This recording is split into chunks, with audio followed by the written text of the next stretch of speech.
बहनों और भाइयों, प्रभु श्री राम का यह भव्य मंदिर 140 करोड़ भारतीयों की आस्था, सम्मान और आत्म गौरव का प्रतीक है।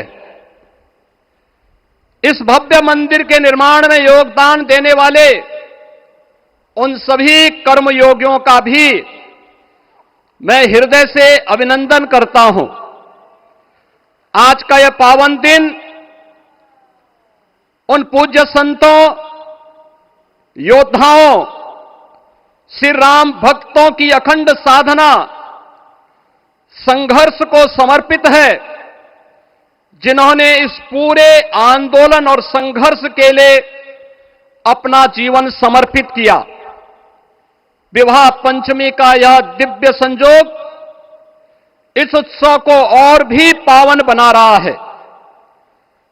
ध्वजारोहण उस सत्य का उद्घोष है कि धर्म का प्रकाश अमर है और राम राज्य के मूल्य कालजयी हैं। आदरणीय प्रधानमंत्री जी, 2014 में जब आपने भारत का नेतृत्व संभाला था, उसी दिन कोटि कोटि भारतवासियों के मन में, उनके हृदय में यह संभावना, यह संकल्प और विश्वास का सूर्योदय हुआ। आज वही विश्वास, वही तपस्या, वही अनगिनत पीढ़ियों की प्रतीक्षा आपके कर कमलों के माध्यम से साकार रूप से पूरे भारतवासियों और सभी सनातन धर्मावलंबियों के समक्ष आज इस भव्य राम मंदिर के रूप में है। श्री राम मंदिर पर फहराता यह केसरिया ध्वज धर्म का प्रतीक है, मर्यादा का प्रतीक है, सत्य, न्याय और राष्ट्र धर्म का भी प्रतीक है। यह विकसित भारत की संकल्पना का प्रतीक भी है, क्योंकि संकल्प का कोई विकल्प नहीं। और पिछले 11 वर्ष में बदलते हुए भारत को हम सब ने अपनी आंखों से देखा है। एक नया भारत का दर्शन हम कर रहे हैं, जहां पे विरासत और विकास का एक बेहतर समन्वय इसे एक नई ऊंचाई की ओर प्रदान कर रहा है। तो नहीं दरिद्र को दुखी न दीना, नहीं कहो अबुद न लक्षण हीना। 80 करोड़ लोगों को राशन की सुविधा का लाभ, 50 करोड़ लोगों को निःशुल्क स्वास्थ्य की सुविधा का लाभ, हर गरीब के पास जरूरतमंद को एक आवास की सुविधा, हर व्यक्ति को बिना भेदभाव के शासन की सभी प्रकार की सुविधाओं का, यह राम राज्य की उस उद्घोषणा का जिसका आधार विकसित भारत है, यह उसी का संकल्प है। बहनों और भाइयों, पिछले 500 वर्षों में साम्राज्य बदले, पीढ़ियां बदली, किंतु आस्था अडिग रही, अचल रही। आस्था न झुकी और न रुकी। जन जन को विश्वास अटल था।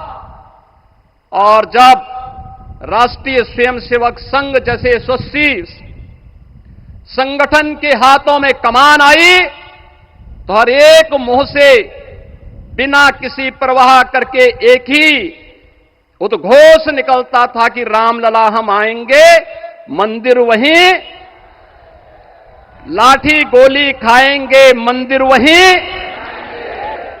और एक समय था जब ये वैभवशाली अयोध्या संघर्षों, अराजकता, बदहाली का शिकार बन चुका था।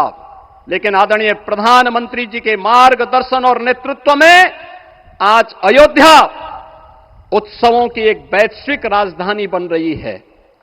यहां हर दिन एक पर्व है, हर दान एक प्रताप है और हर दिशा में राम राज्य की पुनर्स्थापना का दिव्य अनुभूति हो रही है। आज श्री राम लला की यह पावन नगरी आस्था और आधुनिकता की, आस्था एवं अर्थव्यवस्था के एक नए युग में प्रवेश कर चुकी है। बेहतर कनेक्टिविटी है। यहां पर धर्मपथ, रामपथ, भक्तिपथ, पंचकोसी और 14 कोसी परिक्रमा के साथ साथ 84 कोसी की परिक्रमा श्रद्धालु और भक्तों को एक नए मार्ग और आस्था को एक नया सम्मान प्रदान कर रही है। महर्षि वाल्मीकि के नाम पर स्थापित अंतर्राष्ट्रीय एयरपोर्ट अंतर्राष्ट्रीय और राष्ट्रीय स्तर पर उस कनेक्टिविटी को बेहतर सुविधा उपलब्ध करवा रही है। हर प्रकार की सुविधा आज अयोध्या धाम में इसे आस्था और आधुनिकता के साथ ही आस्था और अर्थव्यवस्था के एक नए केंद्र के रूप में और देश की पहली सोलर सिटी के रूप में भी इसे सस्टेनेबल स्मार्ट सिटी के रूप में इस नई अयोध्या का दर्शन आदरणीय प्रधानमंत्री जी के मार्गदर्शन में आज हम सबको देखने को मिल रहा है। आज का यह दिन हम सबके लिए, हर भारतवासी के लिए, हर सनातन धर्मावलंबी के लिए आत्म गौरव का दिन है, राष्ट्र गौरव का दिन है। इस अवसर पर अपने व्यस्ततम दिनचर्या से आदरणीय प्रधानमंत्री जी ने इस कार्यक्रम में समय निकाल करके प्रभु श्री राम के भव्य मंदिर में इस केसरिया ध्वज का आरोहण स्वयं अपने कर कमलों से किया है। मैं इस अवसर पर उनका हृदय से आभार व्यक्त करते हुए अभिनंदन करता हूं, स्वागत करता हूं आदरणीय सरसंघ चालक जी का और अन्य सभी सम्मानित अतिथियों, पूज्य संतों, आप सभी राम भक्तों का मैं हृदय से स्वागत और अभिनंदन करते हुए अपनी वाणी को देता हूं विराम। जय जय श्री राम। इतने लोगों ने सपना देखा, इतने लोगों ने प्रयास किए, इतने लोगों ने अपने प्राण अर्पण किए। आज उनकी स्वर्गस्थ आत्मा तृप्त हुई होगी। आज वास्तव में अशोक जी को वहां शांति मिली होगी।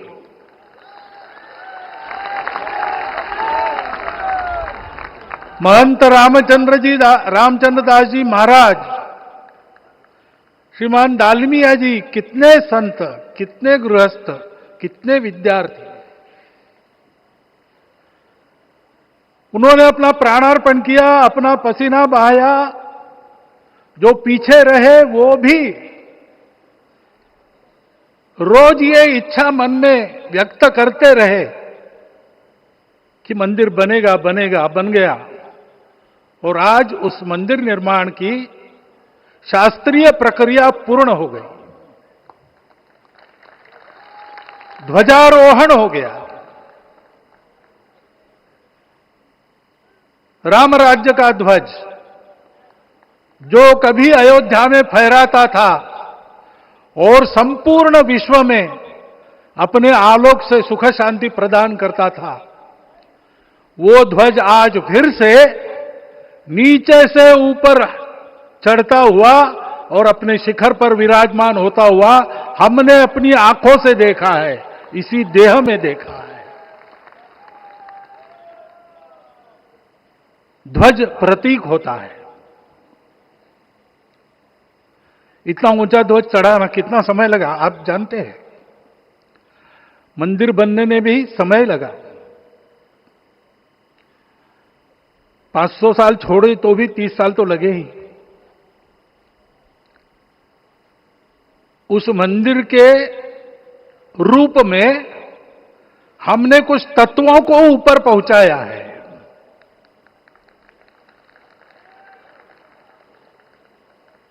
सारा विश्व जिससे ठीक चलेगा,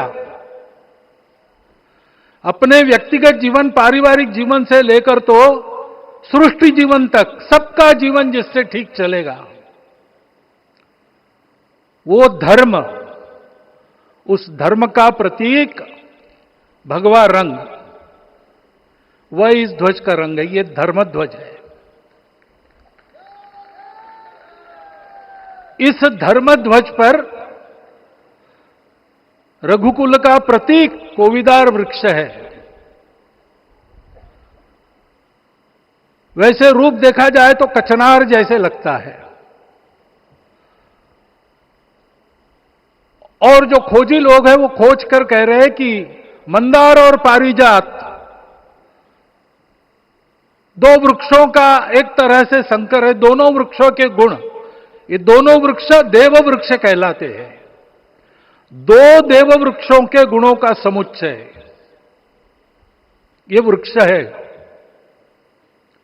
और ये वृक्ष उस रघुकुल की सत्ता का प्रतीक है। वो सत्ता वृक्ष से व्यक्त होती है, जिसके बारे में कहा गया, छायाम अन्यस्य कुर्वन्ति तिष्ठन्ति स्वयं आतपे। सबके लिए छाया देते हैं, स्वयं धूप में खड़े रहकर।